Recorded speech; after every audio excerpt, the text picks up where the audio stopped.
जून 1, 2025 Amrish Mishra speaks. मैं हूं अमरीश मिश्रा। देखिए, आज जो घटनाएं हुई हैं वो वाकई टर्निंग पॉइंट है, क्योंकि इजराइल ने एक तरफ मैसाकर पे मैसाकर किया है और कहां पर जहां एड बांटी जाती है वहां पर बुला बुला के मारा है, और उधर हमास ने अपनी गतिविधियां इतनी बढ़ा दी हैं। कम से कम 3 हमले हमास ने आज किए और जिनमें इजरायली सोल्जर्स को नुकसान हुआ। उसके साथ जो उससे भी बड़ी खबर है कि 170 किलोग्राम इजराइल के एक्सप्लोजिव्स वो हमास के कब्जे में आ गए हैं, और इसके इजराइल में इतना डर है कि ये किस तरीके से ये इस्तेमाल होगा। तो हम लोग जल्दी चलते हैं। सबसे पहले हेडलाइंस देखिए। सबसे पहले तो जैसे मैंने बताया, 2 बड़ी हेडलाइंस, जो 2 मैसाकर्स आज हुए गाजा में फिलिस्तीनी सिविलियंस के, प्लस हमास ने जो हमले किए। उसके बाद देखिए, जो इंटरनेशनल आइसोलेशन इजराइल का बढ़ा, उसके बहुत सारे आज नमूने आए हैं। मतलब बहुत सारे एग्जाम्पल्स आज हमारे सामने हैं जो हम आपके ये पेश कर सकते हैं। फिर देखिए, ईरान और जो एटॉमिक एनर्जी कमीशन है उसको लेके जो तकरार है वो इतनी ज्यादा बढ़ गई है, और ईरान ने जो वार्न कर दिया है, अमेरिका अब ईरान को जवाब नहीं दे पा रहा है। यानी अमेरिका जो पहले एक कदमताल करता था, एक बयान अमेरिका एग्रेसिव देता था, एक ईरान देता था, अब वो स्थिति नहीं हो रही है। अब ईरान का एज हो गया है जहां तक नैरेटिव की बात है, और नैरेटिव की बात में इजराइल भी आइसोलेट हुआ, जो मैं आपको इंटरनेशनल आइसोलेशन वाले पॉइंट में बताऊंगा। उसके बाद देखिए, रशिया और यूक्रेन में बड़ा निर्णायक कुछ हुआ है आज। यूक्रेन ने एक बड़ा हमला रशिया पे किया जो कि कामयाब था। रशिया के कई जो 3-4 एयर बेसिस हैं वो डिस्ट्रॉय हुए हैं, और उसमें जो रशिया में जान का नुकसान नहीं हुआ लेकिन माल का नुकसान हुआ है। उसके बाद रशिया ने इमरजेंसी मीटिंग बुलाई है, और यूक्रेन की ये जो एक हिमाकत कह लीजिए, या ये जो कोशिश थी दिखाने की कि हम रशिया को अभी भी मार सकते हैं यूरोप की मदद से, वो आधे घंटे मतलब चंद घंटों में कोलैप्स कर गई। और उसके बाद जो इस्तांबुल में पीस टॉक्स होनी है कल परसों, उनमें ज़ेलेंस्की ने कहा हम जाएंगे, हम डेलीगेशन भेजेंगे, और यहां तक बात हो रही है कि यूक्रेन अब टूटने के कगार पे है। उसके बाद देखिए, सीरिया में जब इतना नरसंहार गाजा में हो रहा है, तो ये जो जुलानी है ये पहुंचा है अरब देश, और अरब देशों में वहां पर दावतें उड़ाई जा रही हैं, और यहाँ ऐसी ऐसी हृदयवर्धक, आज मैं देखिए पोस्ट मैंने नहीं डाली, मैंने टेलीग्राम और एक्स के हैंडल में मेरे सारे के सारे वीडियोज आपको मिल जाएंगे, और उसमें जो हृदयवर्धक वीडियोज हैं बच्चों के, जिस तरीके से भूखे लोगों पे गोली चलाई इजराइल ने, और नंगई कर रहा है, और ज्यादा एक्सपोज हो रहा है इंटरनेशनल लेवल पे। तो ऐसी ऐसी चीजें हो रही हैं, आप सुन के हैरान रह जाएंगे कि ये कैसे है। तो चलिए, सबसे पहले हम लोग इस पे चलते हैं कि जो जिस तरीके से ये जो पूरी कार्रवाई हुई, जो एक्सप्लोजिव्स रेजिस्टेंस ने अपने हाथ में लिए। उसके पहले एक चीज मैं आपको बता देता हूं कि गाजा से रॉकेट्स आज फायर हुए जो इजरायली सेटलमेंट्स पे गिरे। इससे इजराइल को बड़ा मतलब करारा झटका लगा, क्योंकि उसने कहा था कि अब ऐसे रॉकेट्स को हम इंटरसेप्ट कर लेंगे बॉर्डर पर ही, लेकिन वो नहीं कर पाए, सेटलमेंट्स में गिरे। उसके बाद जो एक 29 मई 2025 की एक घटना आज उजागर हुई, जब ये बात सामने आई कि अल करारा खान यूनिस में एक मिलिट्री बुलडोजर को 29 तारीख को भी उड़ाया गया था। देखिए, कई मिलिट्री बुलडोजर इधर उड़ाए गए हैं, 28, 29, 30, 31, और ये फिर से वही बात आ जाती है कि जो मिलिट्री बुलडोजर उड़ाए गए, और जो सवाल मैं उठा रहा था कि किस डिवाइस से उड़ाए गए, वो भी देखिए क्लियर हो गया कि प्रिपेयर्ड इन एडवांस, यानी पहले से ही उसको वहां पर रख दिया गया था बुलडोजर में। ये जो पेनिट्रेशन है, ये जो हमास का जो एक पेनिट्रेशन है, इसको लेके इजराइल बहुत ही ज्यादा झन्नाया हुआ है। ये मैं फिर से बता दूं, अल करारा एरिया में ये पूरी घटना घटी, और जो आज की घटना है जिनके बारे में डिटेल्स अभी नहीं आए हैं, शुजैया, खान यूनिस, बेत लहिया, ये 3 ऐसे पॉइंट्स हैं, खान यूनिस, शुजैया, बेत लहिया, जो कि हमास ने एक डेथ जोन इजरायलीज के लिए बना दिया। जैसे इजरायलीज फिलिस्तीनी सिविलियंस के लिए बना रहे हैं डेथ जोन, वैसे वैसे हमास डेथ जोन बना रहा है। और हमास के और भी प्रपोजल्स आए हैं कि जो वो कैसे स्टारवेशन को कम्बैट कर रहा है अपनी तरीके से, कि इजरायलियों के उसमें हमें पढ़ना ही नहीं है। तो अभी जो एक अब ये देखिए, वो जो एक्सप्लोजिव्स मतलब आप सोचिए 170 किलोग्राम के एक्सप्लोजिव्स इजराइल के, वो मतलब पैलेस्टीनियन रेजिस्टेंस, हमास और पैलेस्टीनियन इस्लामिक जिहाद दोनों ने मिलकर उस पर कब्जा कैसे किया, 170 किलोग्राम एक्सप्लोजिव। अब इसमें यह हुआ कि देखिए, 2 इजरायली ड्रोन जो हैं 17 कंटेनर लेके ये लोग एक अल तुफा में एक बिल्डिंग में इन्होंने छोड़े। 2 इजरायली ड्रोन ने 17 कंटेनर्स थे। अब पर्पस क्या था? पर्पस ये था कि वो 17 कंटेनर्स जो उन्होंने वहां छोड़े हैं एक्सप्लोजिव्स के, फिर उसके बाद ड्रोन्स आएंगे और उनको उड़ाएंगे और उससे एक भारी तबाही होगी। अब अल तुफा में जो ये 17 कंटेनर्स छोड़े, उसके बाद जब ड्रोन हटे वहां पे, ये इजरायलियों को नहीं पता था, उन इजरायलियों को जो कि इन ड्रोन्स को मैन कर रहे थे, यानी जो कंट्रोल कर रहे थे, रिमोट कंट्रोल, उनको नहीं पता था कि रेजिस्टेंस भी इस चीज को देख रहा है और इस चीज का सर्वेलेंस कर रहा है। रेजिस्टेंस इस चीज का सर्वेलेंस कर रहा था और जैसे ही ड्रोन्स हटे हैं वो 17 कंटेनर ड्रॉप करके, जो पैलेस्टीनियन रेजिस्टेंस के स्क्वाड्स हैं वो अंदर घुसे हैं और उन्होंने कंटेनर्स को सीज कर लिया, 17 कंटेनर्स को। जो इजरायली जो एक जो तरीका होता है कि भाई ड्रोन जो भी रिमोट से ड्रोन को कंट्रोल कर रहा है, ड्रोन्स के वापस आने तक वो उस स्पॉट पे नजर रखता, अगर ड्रोन्स को कोई डिलीवरी देनी है तो वो जो इजरायली था जो जिसको रखनी थी वो वहां मौजूद नहीं था। ये भी एक बड़ी बात हो रही है इजरायली सर्कल्स में कि वो कैसे नहीं था, क्या हमास का इन्फिल्ट्रेशन था? ये बार बार बात आ रही। अच्छा, अब इस बिल्डिंग में घुस के 17 जो कंटेनर्स हैं, और ये इसमें जो एक्सप्लोजिव मटेरियल है ये C4 ग्रेड का है। C4 ग्रेड के जो एक्सप्लोजिव मटेरियल है और उसमें डेटोनेटर्स भी थे। मतलब वो पूरा मतलब ये था कि वो एक्सप्लोजिव डिवाइस हम 17 कंटेनर हम छोड़ के, और डेटोनेटर्स थे ताकि हम उसके बाद दूसरे ड्रोन आके उस पर मारेंगे, डेटोनेट हो जाएगा और भारी तबाही होगी। मतलब कम से कम 500 से 600 गाजा, क्योंकि वो पूरा एक जो अल तुफा है वो एक घना इलाका है और उसके आगे पीछे आबादी है। तो ये था कि वहां पर जो बम्बार्डमेंट होगा उससे कम 500 से 600 फिलिस्तीनी मारे जाएंगे। ये आज की 1 जून 2025 आज की ये प्लानिंग थी इजराइल की, 500 फिलिस्तीनियों को मारने की, उससे ज्यादा भी हो सकता है। लेकिन असलियत में क्या हुआ? अच्छा, फिर देखिए, फिर इजराइली, अच्छा इधर वो 17 कंटेनर रेजिस्टेंस ने जब्त कर लिए। उसके बाद इजरायली ड्रोन्स लौटे, और जब इजरायली ड्रोन्स ने देखा कि मतलब जब जो उनको रिमोट कंट्रोल कर रहा था इजरायली ऑपरेटिव, जब उसने देखा कि कंटेनर्स नहीं है, तो उसने इजरायली एयरक्राफ्ट बुलाए। इजरायली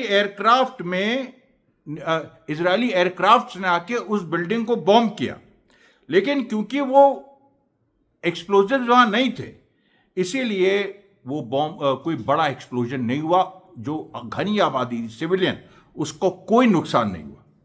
उसके बाद देखिए, योडोत जो हिब्रू प्लेटफॉर्म्स है, योडोत, अहरोनोत और वल्ला, उन्होंने ये कहा कि ये पूरा पैटर्न है कि हमास और पैलेस्टीनियन इस्लामिक जिहाद ये जगह जगह से एक्सप्लोजिव्स कलेक्ट कर रहे हैं। कई इस तरह के जो बॉम्ब्स इजराइल ड्रॉप करता है जो एक्सप्लोड नहीं होते, वो भी ये लोग कलेक्ट कर रहे हैं। और इस तरीके से जो ड्रोन्स कैरी करते हैं एक्सप्लोजिव्स, इनको भी ये असल में यहां पर सबसे जो चौंका देने वाली बात है कि जो इजरायली जिससे चौंक गए हैं कि पैलेस्टीनियन रेजिस्टेंस को ये बात एक पता है कि ड्रोन से भी वो एक्सप्लोजिव डालते, वो ये सोच रहे थे कि उनको पता नहीं है। अब यहां पर जो फिर उसके बाद इन लोगों ने, ये जो हिब्रू वेबसाइट है, इन्होंने छापा कि इस तरीके से ये लोग देखिए अब अपने नए रॉकेट्स बनाएंगे, हमारे एक्सप्लोजिव इनके पास है, इसके पहले भी हो चुका है। और फिर मिलिट्री इन्वेस्टिगेटर्स इसमें लगे, और मिलिट्री इन्वेस्टिगेटर्स ने बताया कि कम से कम ये जो हमारे एक्सप्लोजिव जो 170 केजी के एक्सप्लोजिव जो कि हमास और पैलेस्टीनियन इस्लामिक जिहाद के हाथों में पड़े हैं, इसके पहले भी ऐसा हो चुका है 6 महीना 7 महीना पहले, जब करीब 100 केजी एक्सप्लोजिव उनके हाथ पड़े थे। उन्होंने उससे कम 200 से 250 इजरायली सोल्जर मारे थे।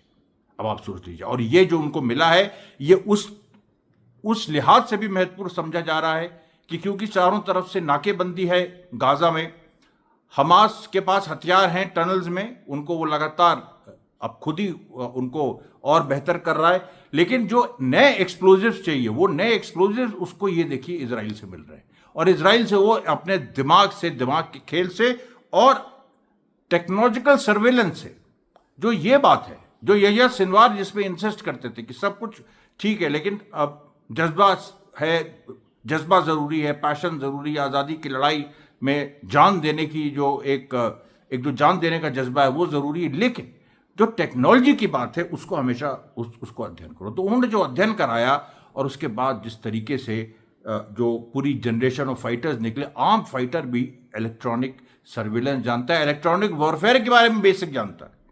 इलेक्ट्रॉनिक वॉरफेयर जो कि अभी भारत पाक का जो अभी स्कर्मिश हुई उसमें हमको दिखाई पड़ा कि इलेक्ट्रॉनिक वॉरफेयर की चारों तरफ बात हो रही है। और ये जो पूरी एक चीज है कि यहां पर हमास ने इलेक्ट्रॉनिक सर्विलेंस करके इतना बड़ा एक कंटेनर जब्त किया है, इसलिए मतलब करीब कितने 17 कंटेनर जब्त किए हैं। तो अब आप सोचिए कि इससे इजराइल खौफजदा है। उसके बाद देखिए जो आज 8 सेंटर्स में जो हुआ, देखिए बहुत ही अजीब तरह की पूरी स्थिति है।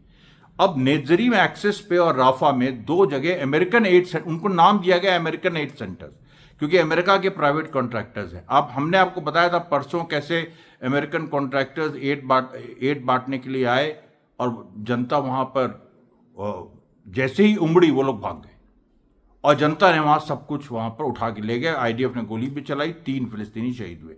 आज लेकिन ये हुआ कि आईडीएफ ने पहले से प्लानिंग कर रखी थी कि आएंगे लोग, उनको एड देना ही नहीं है, उनको एक गली में घुमा देना है और उस गली में आईडीएफ के लोग बैठे थे। और अमेरिकन ने पूरा वीडियो में देख रहा है, सामने से आ रहे हैं फिलिस्तीनी जो एड चाहते हैं, भूखे नंगे बेचारे, और उनको एक तरफ उनको किया जा रहा है, ऐसे करके अमेरिकन कर रहे हैं और वहां पर आईडीएफ के लोग बैठे सीधे गोली मार रहे हैं। मतलब ऐसा नजारा दुनिया में कभी किसी ने नहीं देखा। एड के नाम पे गोली चलाना ये आज तक नहीं हुआ है किसी भी देश। एक तो कोई जो जैसे सेकेंड वर्ल्ड वॉर में हिटलर जैसे जालिम जो शासक हैं या जर्मनी जैसे जो जालिम मुल्क उस समय थे, उन्होंने एड देने का बहाना ही नहीं किया। लेकिन एड देने की जो बात है ये तो देखिए एक ह्यूमैनिटेरियन चीज है। ये हर कॉन्फ्लिक्ट में, अफ्रीका के कॉन्फ्लिक्ट तक में जो वहां पर इतना बारबेरिक कॉन्फ्लिक्ट होता है, फिर भी वहां पर एड देने के समय, सहायता देने के समय एक ह्यूमैनिटेरियन फेस वहां पर उभर के आता है। यहां वो नहीं आ रहा है, यहां उल्टा हो रहा है, खुलेआम वहां मार रहे हैं। नेत्जरीम एक्सेस में इस तरह से हुआ, फिर राफा में हुआ। और राफा और ये दोनों जो मैसाकर्स हैं इनको मिला के करीब 39 फिलिस्तीनी सिविलियंस मारे गए इन 2 मैसाकर्स में। लेकिन अगर वो हो जाता जो हमास ने और पैलेस्टीनियन इस्लामिक जिहाद ने जो अल-तुफा में प्रिवेंट किया, तब फिर संख्या आप सोचिए कितनी होती। 500 उसमें सिविलियन मारने की प्लानिंग थी। तो अब ये जो पूरी चीज है कि मतलब रोटी जो है, रोटी एक फांसी का फंदा बन गई। आप रोटी लेने जाओ आपको मौत मिलेगी, मौत के बदले रोटी, रोटी के बदले मौत, ये पूरी स्थिति बन गई। और आप सहायता लेने जाओ तो आपको घात मिलेगा हर कदम पे इस तरीके से। और इसमें अमेरिका का सीधा इन्वॉल्वमेंट है। और हम लोग ये भी देखेंगे कि जो ट्रूथ्स की बात हो रही थी, जो विटकॉफ बड़ी बड़ी हाँक रहे हैं, जो ट्रंप के एनवॉय हैं कि हमास ने नहीं माना, ये नहीं किया, हमास ने मान लिया था। वो इनकी ही सारी जो प्रॉब्लम्स थी, 49 फिलिस्तीनी सिविलियंस शहीद हुए हैं आज। और इसमें देखिए आज तो सीधे आ गया जब फिलिस्तीनी जनता ने यह कहना शुरू किया, द अमेरिकन्स आर किलिंग गाजन्स। यानी अमेरिकन जो है वो सीधे हमारे लोगों को, हमारी जनता का कत्लेआम कर रहे हैं। ये बात अब खुल के ये सामने आ गई है। और ये एड मैसाकर के रूप में, यानी जो मानवीय सहायता है उसके नाम पे जो एक मैसाकर हो रहा है, कत्लेआम, नरसंहार हो रहा है, वो चीज सामने आई है। हमास ने इस पे बयान दिया। हमास ने कहा है कि देखिए ये बात साबित करती है कि हम जो हमेशा कह रहे थे कि अमेरिका और इजराइल एक तो मिले हुए हैं, दोनों का चेहरा फासिस्ट है। और ये जो फैसिज्म है, ये जो भी कॉलोनियल पावर होती है वो फैसिस्ट टूल्स यूज करती है। और ये चीज देखिए 19th और 20th सेंचुरी में होती थी, हम लोग सब ने देखी। लेकिन सब देश आजाद हो गए, फिलिस्तीन आजाद नहीं हुआ। तो अब वो देखिए 21st सेंचुरी में जब दुनिया बहुत आगे बढ़ गई है, हम लोग के देश 1940s में ज्यादातर अफ्रीका एशिया के देश 40s 50s में आज़ाद हुए थे। अब दुनिया बहुत आगे बढ़ गई है, एडवांस हो गई है, सब कुछ ह्यूमन राइट्स की बातें होती हैं। हाँ, इस तरह की चीज़ें नहीं होती इस तरह के कत्लेआम, लेकिन इजराइल कर रहा है, दुनिया के सामने कर रहा है, दिखा रहा है। वो न्यू नॉर्मल बनाना चाहता है, इसको कत्लेआम को न्यू नॉर्मल बनाना चाहता है। और इस चीज़ पे हमास ने कहा है कि हम कह रहे थे कि ये इनका असली चेहरा, और इससे बहुत सारे जो प्रो इजरायली लोग थे जो इस नाम पे कि 7 अक्टूबर हमास ने किया और मारा और ये सब किया, उस पर वो इजराइल का साथ दे रहे थे, उसमें आज जो पलटा खाए हैं लोग, जिस तरीके से पलटा खाए हैं, बड़े बड़े नाम, पियर्स मॉर्गन और यूएस के कांग्रेस, मतलब यूएस के हाउस ऑफ रिप्रेजेंटेटिव के members, senate members, Republican party के, ये ट्रंप की हालत खराब हो गई। ये ट्रंप को लग रहा है उसकी कुर्सी डोल रही है। सच्चाई में बताऊं आपको, ट्रंप को लग रहा है, मस्क ने अभी ट्रंप को छोड़ दिया है, आपको पता होगा, और इस वजह से नहीं छोड़ा, लेकिन उसके छोड़ने, उसका छोड़ना, उसकी पूरी टीम का छोड़ना, उसके साथ और भी जो लोग ट्रंप के साथ थे उन्होंने छोड़ दिया। और ट्रंप के साथ जो मुस्लिम वोट था, कुछ की मुस्लिम फिगर्स थे, उन्होंने भी ट्रंप को छोड़ दिया। क्योंकि ये जो सीज फायर की अभी बातचीत चल रही, इसमें जो मुस्लिम मीडिएटर था बाबा करके, बिशारा बाबा, उसको धोखा दिया विटकॉफ ने। तो अब देखिए, अब बहुत बुरी स्थिति ट्रंप की भी होने जा रही है, और उसकी वजह है गाजा। गाजा इसलिए मैं कह रहा हूं, Gaza is the Waterloo of all empires. सारे जितने भी साम्राज्य हैं उनका वाटरलू गाजा है। ये अंतिम आगे इनकी कब्र यहीं खुदनी है। उसके बाद देखिए, हमास ने एक बड़ा जबरदस्त आज बयान दिया कि हमारे पास पूरा प्लान है, जो मैं आपसे कह रहा था पहले। आज हमास ने उसको साफ किया कि हमारे पास फैमिन को रोकने का, हमारे पास शेल्टर को प्रोवाइड करने का, हमारे पास स्टेबिलिटी लाने का, हमारे पास पूरा एक शांति स्थापित करने का अपना प्लान है।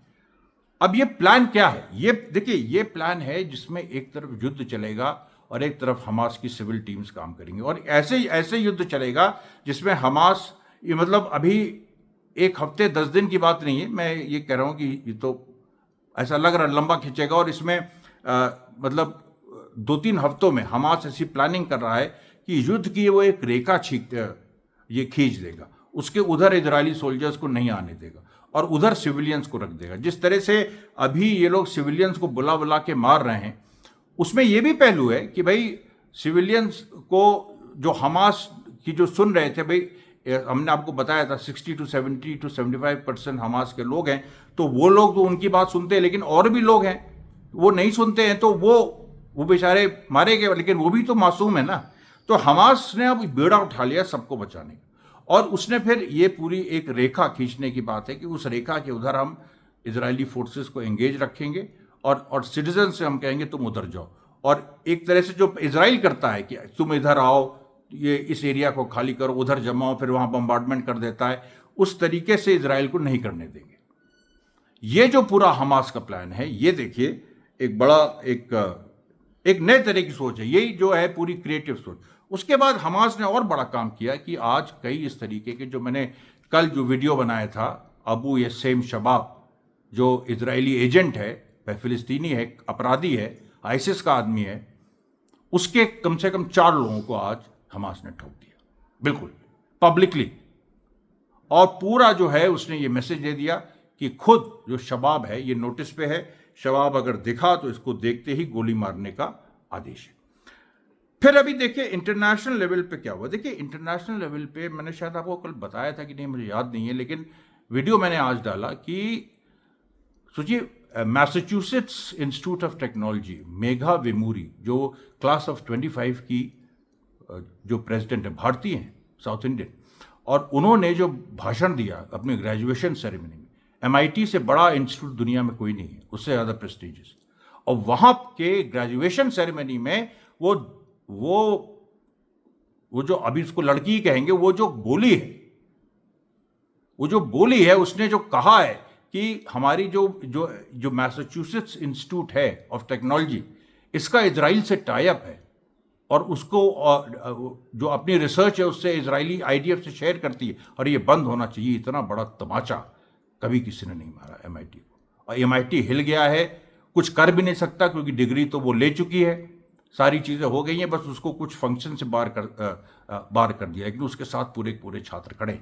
और इससे जो जुड़ी हुई बात है, ये एक बड़ा ट्रेंड है। आज दो तीन बड़ी घटनाएं हुई। देखिए, हंटर कॉलेज ग्रेजुएट्स, न्यूयॉर्क में हंटर कॉलेज है, उसके जो ग्रेजुएट्स हैं उन्होंने आज जो उसके चांसलर हैं मैथ्यू, उनकी स्पीच का बहिष्कार किया और कहा कि ये जो हंटर कॉलेज है, ये भी बहुत प्रेस्टिजियस कॉलेज, ये कॉलेज है न्यूयॉर्क का, ये भी अपने टाइज इजराइल से तोड़े।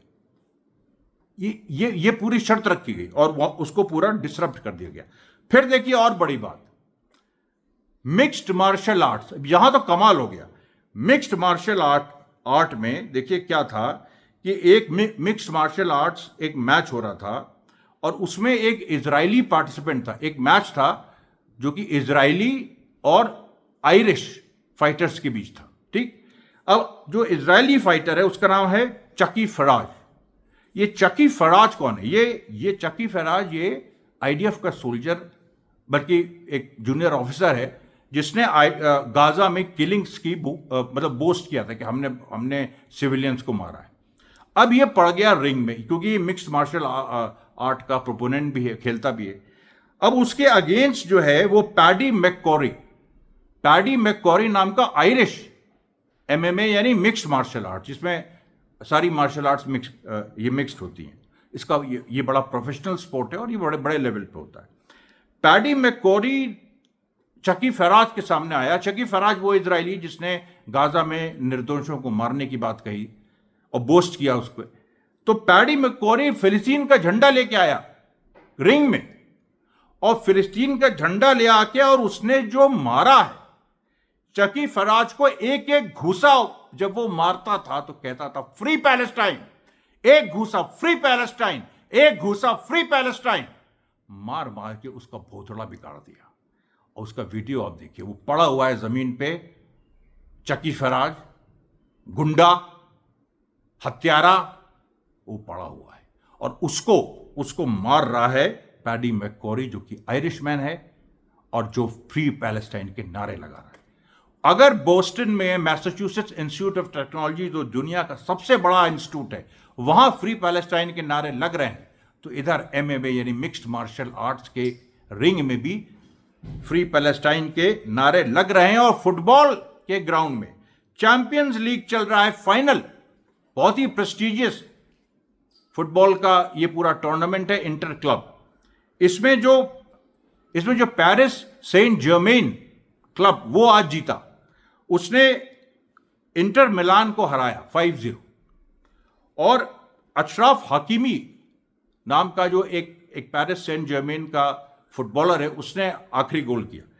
5-0 से पेरिस सेंट जर्मेन ने हराया इंटर मिलान को। और वहां पर जो फैंस थे वो पूरा बैनर लिए थे कि stop genocide in Gaza, Palestine, free Palestine के फ्लैग, वहां झंडे वहां पर लगे हुए थे। और उसके बाद जब वो बाहर निकले हैं तो उन्होंने फ्री पैलेस्टाइन के नारे लगाए। जिसने विरोध किया उसको वहीं मारा। यानी जो इस तरीके से इजरायली या कुछ इस टाइप के लोग हैं, या इवन कुछ जायनिस्ट यहां भी है, फ्रांस में भी है, ऐसा नहीं कि वहां नहीं है, या यूरोप के और देश में भी जो ज्यू नहीं है लेकिन जायनिस्ट है, तो ऐसे लोग जब बाहर आए तो उनको भी मारा, गिरा गिरा के मारा। पूरी दुनिया में एक पोलराइजेशन हो गया है। हम लोग अभी अपने ये सड़े हुए पोलराइजेशन के पीछे पड़े हैं जो भारत में होता है, कांग्रेस वर्सेस बीजेपी और हिंदू मुस्लिम। लेकिन दुनिया में जो पोलराइजेशन हो रहा है, ये हो रहा है फिलिस्तीन के साथ हो कि इजराइल के साथ हो। अगर इजराइल के साथ हो तो मारे जाओगे। इलियास रॉड्रिक्स ने गोली चला दी इजरायली एम्बेसी वॉशिंगटन में, 2 लोगों को मार दिया। अभी मैसाचुसेट्स में क्या हुआ आपने देखा, हंटर कॉलेज में क्या हुआ आपने देखा, मिक्स्ड मार्शल आर्ट्स में क्या हुआ, मार मार के इजरायली जो बॉक्सर था उसको भोतला बना दिया उसका। और उसके बाद आप देखिए ये क्या हुआ फुटबॉल मैच में। पूरी दुनिया में एक वेव चल रही है कि नहीं बताइए, फ्री पैलेस्टाइन। अब ईरान की बात, ईरान ने देखिए जो इंटरनेशनल एटॉमिक एनर्जी ने जो ईरान को के खिलाफ स्ट्रिक्चर्स पास किए थे, ईरान ने बहुत तगड़ा जवाब दिया है। कहा इस तरीके की बातों से और ज़्यादा माहौल ख़राब होगा। और अमेरिका को चैलेंज किया कि अमेरिका एक ऑफिशियल स्टेटमेंट दे कि इंटरनेशनल एटॉमिक एनर्जी ने जो कहा, जो इंटरनेशनल एटॉमिक एनर्जी कमीशन ने जो कहा कि 60% यूरेनियम अपना ईरान एनरिच कर चुका है, उसको अमेरिका दोहराए, ये चैलेंज किया ईरान ने। अमेरिका की हिम्मत नहीं हुई दोहराने की। ट्रंप जो अपना इधर उधर फेंकते रहते हैं, भारत के बारे में भी खूब फेंका, उनकी हिम्मत नहीं हुई कि एक शब्द बोल सके। और ईरान के, अब सोचिए, अब तो खमैनी साहब भी नहीं बोल रहे, अब तो ये काजिम गारी बबादी, इन्होंने बोला है, ये ईरान के डिप्टी फॉरेन मिनिस्टर हैं और ये लीगल और इंटरनेशनल अफेयर्स देखते हैं, और ये इन्होंने इस तरह का बयान दिया, यानी फॉरेन मिनिस्टर ने, डिप्टी फॉरेन मिनिस्टर ने बयान दिया और अमेरिका को चैलेंज किया। अमेरिका के पास कोई जवाब नहीं था। अब देखिए, जो यूक्रेन ने आज बड़ा एक स्ट्राइक किया है, ये बात सही है, और यूरोप की पूरी मदद से किया है। रशिया के ऊपर, रशिया के कुछ एयर बेसिस वाकई डिस्ट्रॉय हुए हैं, पूरे के पूरे नहीं, लेकिन कुछ हिस्सा उनका। रशिया ने उसके बाद इमरजेंसी मीटिंग बुलाई, और ये बात याद रखिए, रशिया ने ये कह दिया था कि उसके पास ओरेशनिक हथियार है, जो सूरज की गर्मी के बराबर तापमान, मतलब गर्मी छोड़ता है, बिना नॉन न्यूक्लियर होते हुए भी वो न्यूक्लियर बॉम्ब है एक तरह से, विदाउट रेडियो एक्टिविटी। और फिर छोटे उसके पास न्यूक्लियर बॉम्ब्स भी हैं जो बड़ा नुकसान कर सकते हैं। और रशिया ने कहा था, अगर यूरोप हमको घेरेगा इस तरह से, तो फिर हम न्यूक्लियर ऑप्शन एक्सरसाइज करेंगे। ये देखिए जो बात है, अब यूरोप की हालत का, अब यूरोप माई बाप कर रहा है, हाथ पैर जोड़ रहा है। और मैक्रोन जो है, इसीलिए फ्री पैलेस्टाइन की बात कर रहे हैं कि हम पैलेस्टीनियन स्टेट को रिकॉग्नाइज करेंगे, जो फ्रांस के प्रेसिडेंट है, क्योंकि उनको लग रहा है कि यूक्रेन में वो फंस गए हैं। अब हम कैसे एक ये इमेज बनाएं यूरोप की कि नहीं, यूरोप अभी भी ह्यूमन राइट्स के साथ है, लिबर्टी के साथ है, एक फ्रीडम के साथ है, ये सब हम कैसे इस चीज़ को करें। तो उन एक ही तरीका समझ में आ रहा है कि पैलेस्टीनियन स्टेट रिकॉग्नाइज कर दो। क्या जाता है, 4-5 बयान दे दो, कुछ इजराइल से कुछ झगड़ा होगा, नुक्ताचीनी होगी, लेकिन एक इमेज बन जाएगी उससे। और इस पूरे झगड़े में फिलिस्तीन को फायदा है, क्योंकि जहां भी इस तरह की बात होगी, इजराइल जितना आइसोलेट होगा, चाहे फर्जी ही तरीके से क्यों ना हो, चाहे उसके दोस्त हैं सब फ्रांस वगैरह, लेकिन उसको आइसोलेट वो अपनी मजबूरी में कर रहे हैं, लेकिन इजराइल आइसोलेट तो हो रहा है। इजराइल इस स्थिति में भी नहीं है कि वो नूरा कुश्ती में भी आइसोलेट हो जाए ना। इजराइल बहुत, ये तो एकदम पागलों की तरह, क्योंकि वहाँ का समाज टूट रहा है, सेटलर्स डेमोन्स्ट्रेशन हो रहे हैं, लगातार वहाँ बवाल मचा हुआ है, नेतन्याहू की कुर्सी कभी भी गिर सकती है, शिन बेत के चीफ को लेकर बवाल हो रहा है। वो इस तरह की कोई भी क्राइसिस अफोर्ड नहीं कर सकता। अमेरिका में देखिए, जो ट्रूस प्लान विटकॉफ ने दिया, उसमें सबसे जो हमास ने ऑब्जेक्ट किया वो ये किया कि इस प्लान में ये कैसे है कि जो 60 दिन का ट्रूस होगा, उसमें इजराइल अपने रिकॉनेसेंस और मिलिट्री इस तरीके के ऑपरेशंस जारी रखेगा अगर वो चाहे तो। ये कैसे हो सकता है? और इस बात को लेकर हमास ने कहा कि ये इसका मतलब है कि तुम मरते रहोगे, तुम ट्रूस भी कहोगे 60 दिन का ट्रूस हो गया और फिलिस्तीनियों को मारते भी रहोगे, और तुम एड भी नहीं दोगे। तुम अभी जैसे एड के नाम पे तुम कत्लेआम कर रहे हो। तो देखिए, ये आर पार की लड़ाई है। इजराइल पे कोई भरोसा नहीं है, हमास को नहीं है, किसी को नहीं है। इंटरनेशनल लेवल पे इजराइल बुरी तरह से आइसोलेट हो रहा है। और उसके बाद देखिए, जो यूक्रेन की बात है कि जो नेक्स्ट लेवल की जो टॉक्स होने जा रही हैं, उसमें यूक्रेन जीत, मतलब जो उसने आज स्ट्राइक की है, उसके बावजूद यूक्रेन हार गया है। ये देखिए पूरी स्थिति है। ये एक जटिल जो एक सच्चाई दुनिया की, वो मैंने आपके सामने रखी। कल फिर हाजिर होऊंगा, तब तक के लिए धन्यवाद साथियों, बहुत बहुत धन्यवाद।